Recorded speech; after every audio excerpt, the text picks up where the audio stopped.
All right, this is going to be thrown together rather quickly. I'm not sure exactly what type of quiz you're trying to build, but if you go to add assignments, I'm going to go to the question bank. I'd say the easiest thing is to scroll to the bottom and then go to your test bank, and then each chapter has a test bank in it. So if you want to build a quiz for, let's say, maybe over one chapter, do it this way. And let's see, let's just do the multiple choice questions. They're obviously, now this goes from 72 to 68. I'm not sure how many you want to choose. You can choose individual ones however you want to. I'm just going to, for ease sake, choose them all. And we'll add these to a pool.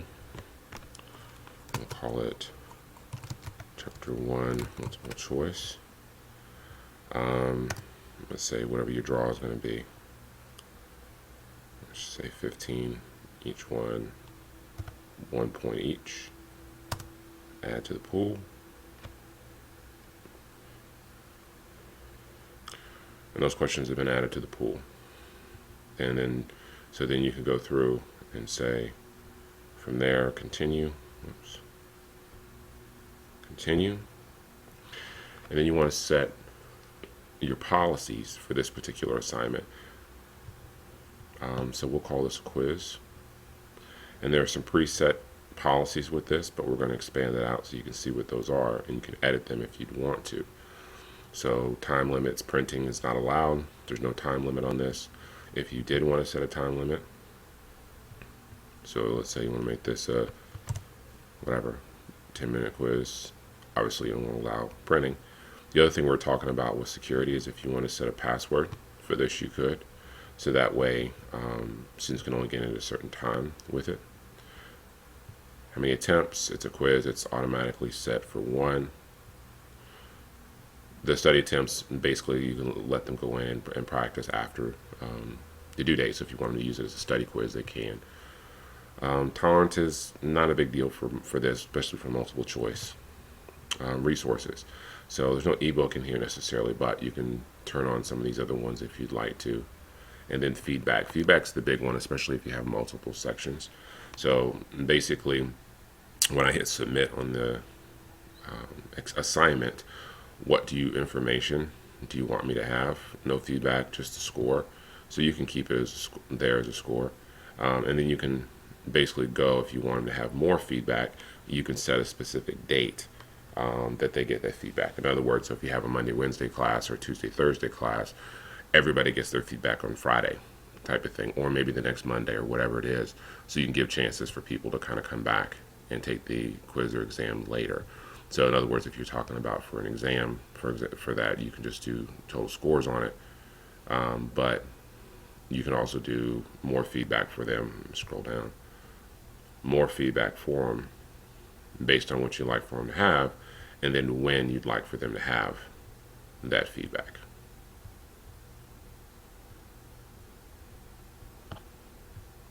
And then you can have it so it's applied to this assignment only, or you can have it so it applies to the next screen to go through. There. So you can have it so it applies to every quiz you build thereafter as well. Click assign, and you're done. The only thing I didn't do was name it. I forgot to go through name it. So here's the name up here. So I need to go back and edit this assignment. And I want to rename it for Chapter 1 Quiz. And save that. Now,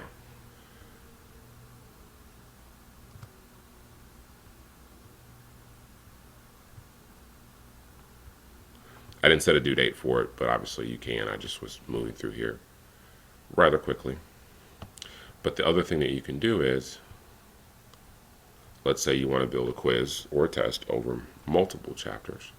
So what we're going to do is we can actually pull from this test bank that your quiz bank you already did. So rather than pulling from the Crandall, you pull from assignments I've created.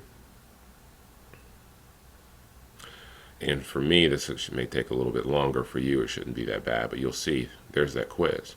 So you can use that bank of questions the 68 as part of this assignment. So in other words, once you build a bank that you're happy with for chapter by chapter, then you're good. Then you're good to go. We'll call this one a midterm, exam 1, and save it. And since I've already built the bank from chapter 1, maybe you picked out questions you already liked. You don't have to do that again for that chapter. You can just start with that one. So let's say you want to add all these questions to a pool. And for this pool, I'm going to call it the midterm, exam 1. Because then now you have a pool with midterm questions. You can use this same pool for your final without having to go through and do them all over again. And I know full well that this may be slightly confusing for you, depending upon what time you're watching this. Now, I've got those questions in there, right? But now I need to go through and add additional questions. So now, unfortunately, I only have that one bank, or that one pool that I built from chapter 1. But if you had more, you'd be good to go. Let's go back to the test bank. And we'll go to chapter 2. And we'll just filter to get just the multiple choice questions again. You can select one by one or add them all in if you want to save some time. We'll add this to the pool. And we'll just, for example being, add this to the midterm exam pool.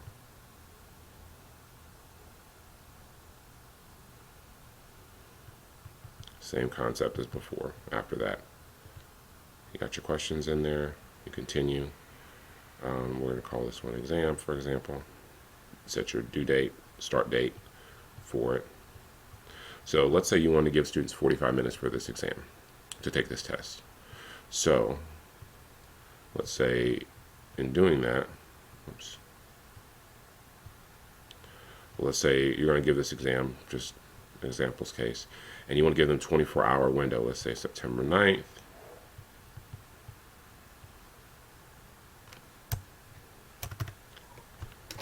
At 11:59 p.m. till September 10th, 11:59 p.m. So you give them a 24-hour window, for example, to take it.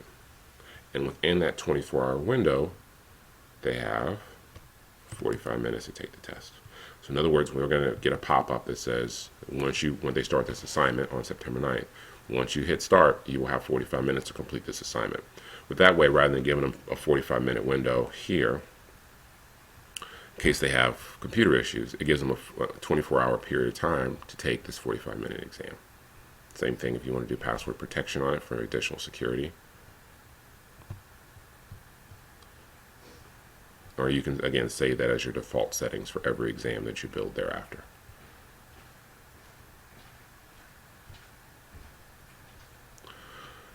Now, I think with some of the issues that you were having, adding assignment, question bank, is that you were going out of the question bank rather than the test bank for each chapter. So you were going to the question bank, and you were trying to take some of these assignment types and take specific questions out of each one.